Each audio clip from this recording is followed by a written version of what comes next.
So the first thing I wanted to ask you is that yesterday or day before yesterday, GT referred to you as his journal keeper, and through, at least to us, you are known as the keeper of the old and the new. What is it about the old structure that is so beneficial to martial artists and Kali practitioners in specific? Well, you actually, the kernel of the answer is in what you asked in the question. It's structure.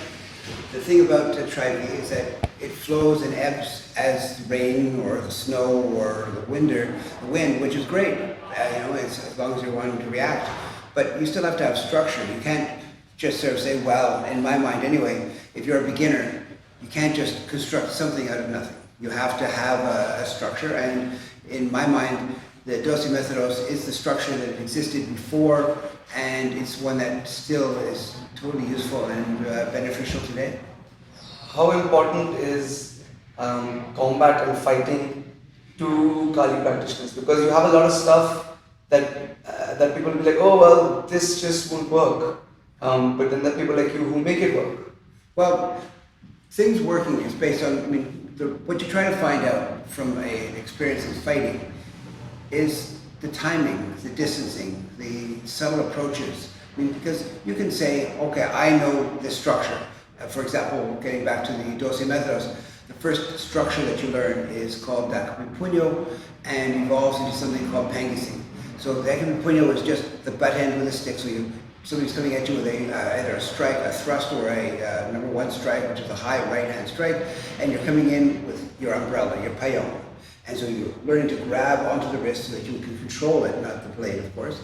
And the punyo would go to the face, and then the second one would be that person countering your payong with their own second payong. And so you would drop your weapon down to meet that, and then you finish off with the third payong, which is a low clear. Now, people can say, well, but if I'm just doing this thing in midair and I'm not threatening you with it, then you're not learning anything. You're repeating by rote some exercises, and it's kind of like, I'll harken back to the Second World War. In the South Seas, there were people who were somewhat primitive, and they were living on islands, and the Americans would be coming through with their armed forces trying to send Japan back to the imperial state of Japan. And they would, so they would be dropping supplies from bombers and from wherever, so that the people wouldn't have to they wouldn't have to get shipped in whatever they were going to get shipped in. For example, things like, it's all right, go ahead. It's all right, go ahead. So what you want to do is be able to get and do the stuff you want to do. So what they would do is, the people, they created something called cargo cults. And cargo cults were people who would think that, well, this was magic coming from heaven. So they would make, out of palm trees and palm leaves, they would mimic the size and the shape of an airplane, and they would pray to this thing, hoping that this manna from heaven would come back again. And that's the problem with stuff where you just imagine it's reality, rather than use the technique, the stuff that you're doing. You want it to resonate with reality. If you can't just pray to an airplane and hope it flies. You have to actually, get into an airplane. So that's kind of the same thing. You want to do the same.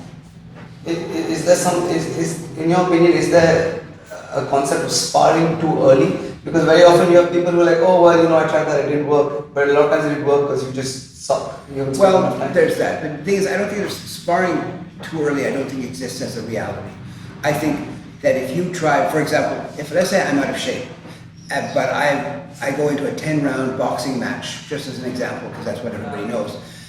You have no physical conditions. You probably won't last past the first round, and never mind, I'm just talking about the physical conditioning. Even if you're, punching a tree that doesn't fight back, you're still not going to be able to do it for 10 3-minute rounds with a minute round in between. You need to have enough physical conditioning to be able to do that. So there's that, and then there's the technical basis. So you may run out of things that you're doing. Like if you have no idea what you're doing, you quickly run out of ideas, because ideas are what spark your technique.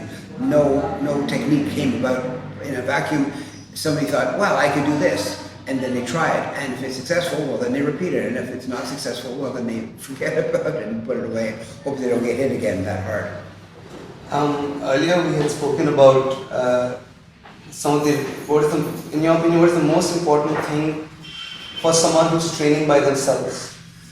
Well, I would say if you can't get a training partner, and anybody can suffice as a training partner, if you really can't get even one training partner, then become excellent at the forms. Create in your mind your partner, your opponent. And so that when you finally do get an opponent, because we don't live in a society, there's 7.5 billion of us across the world, so it's not that hard to find somebody. And you just start going, okay, so I'm going to do the form. And you understand what the form is, and then you create in your imagination who and what you're fighting and how you're fighting that person. You don't just do it, you do it because you know it. It's integral to who you are. And if that's what you do, then that's awesome. That's exactly what you need. I mean, I used to practice a martial art. I still practice that martial art, but before I started doing Kali in 1981, I started martial arts in '67, so I evolved past that, and I started off with Japanese karate because that's what was available in those days. I realized that it wasn't really where I was mentally, and then I found this stuff called Kajukenbo, and my instructor was a Filipino Hawaiian, and he was amazing. And I learned a whole lot about fighting from him. Before I did that, I did something called Japanese Kempo, and my teacher was actually a professional dancer, and he gave me an awful lot of body awareness, things that I didn't have before. So when I started doing the intricate Kung Fu forms, I already had a basis upon which I could base these things. And so the fighting concepts were pretty easy to adapt to because I'd already fulfilled all of the externals. And one of the things he was really interested in doing was not creating the illusion, but just imagery. You can actually learn. If you can focus your mind and actually see yourself doing something, like really, really see yourself, see your fingers, see your toes, see every aspect of your body, how you would incline yourself to do things, you could actually get better because part of when you see people, for example, doing tricks in snowboarding and stunt skiing, someone had to come up with that idea. It wasn't like, well, I'm going to fly down the hill, go up the hill, and see what happens, and if I don't break my neck, I got a new trick.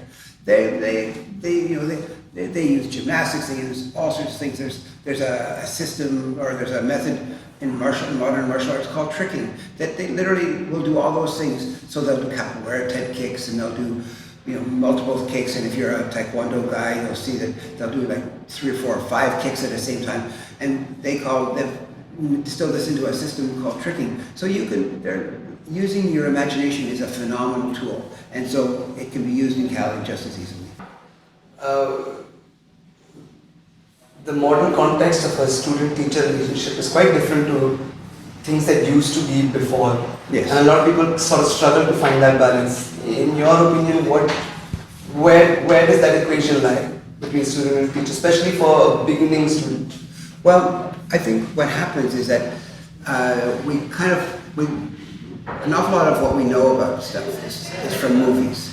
And so, of course, we see the old Shaolin Temple thing where some little kid, scrawny little kid, crawls, half starving to the Shaolin Temple, receives a bit of food, and then dedicates his life to Shaolin, or just use the same concept and apply it anywhere. Somebody coming into a town in the Old West and saying this, and coming in and being found, having his family was killed in a raid, and he's the only one left, and he comes in and apprentices with an old gunfighter. I mean, just fill in the blanks. However it works any which way like that. Well, the idea is that you're working yourself to the point where you have, you're apprenticing under somebody who has been there and done everything, and therefore you're learning all of the best and most inner secrets. But the reality is that nowadays we live in an information-based society.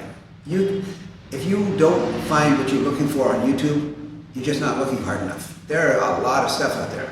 But the problem is, people will mimic stuff they see on. They won't try to learn it. They will mimic it. They won't do that imagination stuff I was talking about. They won't create imagery. They'll just figure, if I'm doing it sort of like what the video does, then I'm doing it.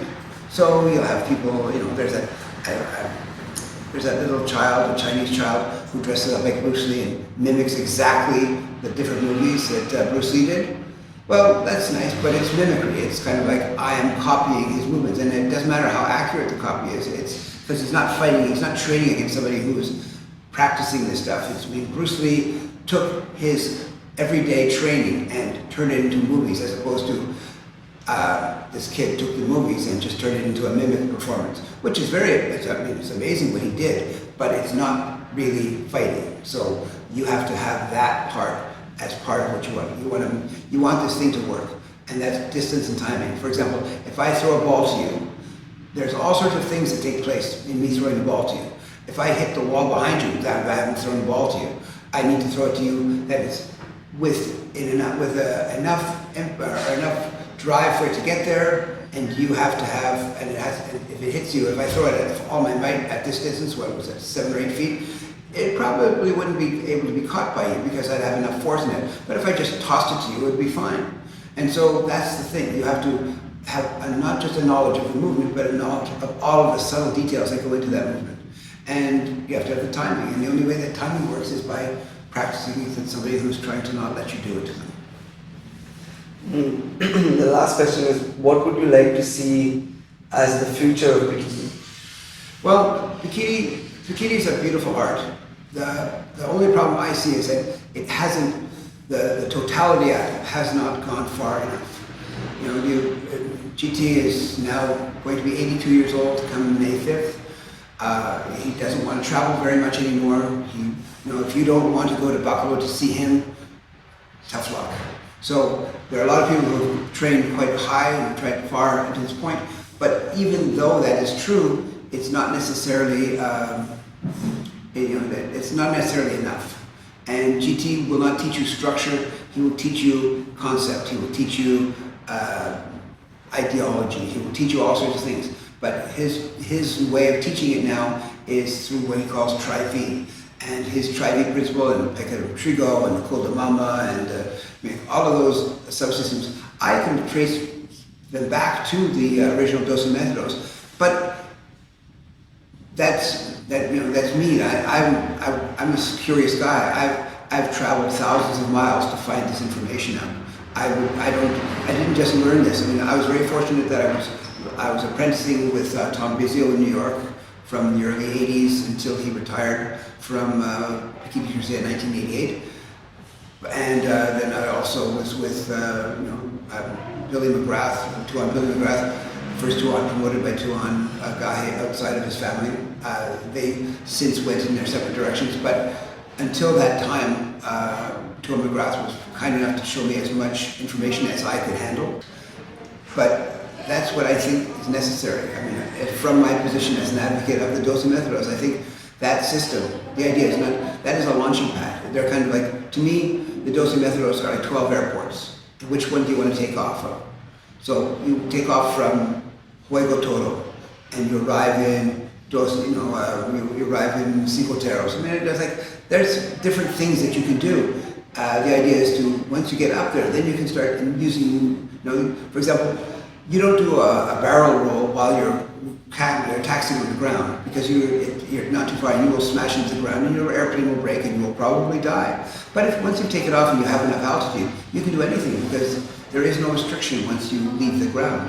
So that is very much a matter of how you see it and how you do it. So I think that's a very important part. And so in my mind, for example, the system of Pekiti Tirsia in the future, I think it's very complete. It has, of course, you will hear people who say, well, it's not because it's missing this, and this, and this. But every system, everybody will say that their system is better than somebody else's system, because otherwise, why are they practicing it? You have to believe that yours is the best. It is the nature of the beast. It's kind of like, if you go to America, they think they're the biggest, best city or biggest, best country on the planet. If you go to France, they'll go, deuxième américaine, c'est they're the best, but they're not. We are the best. And then you go to Germany, you go to China, you go anywhere. People will advocate their thing because, as I said, why on earth would they want to live there if they didn't perceive themselves as being at least potentially the best? So, there's bragging rights and there's reality, but that's the thing. You want to do the best. I think Pekiti could, with a little bit of unity, we could be phenomenal. But we are still in a growth period, because when you look at it, Pekiti has only been taught outside the family since about 1974, 75, 76 era, when GT moved to New York City. So there's more growth. It's not, we're not even half as old as some, as far as the public is concerned, as Doce Pares or an awful lot of other systems. So even though we trace our origins before the first Independence Day in 1898, that's kind of where we see our beginning, as most people do. But that's the thing. It's like we are the beginning, but we're not the end. Thank you.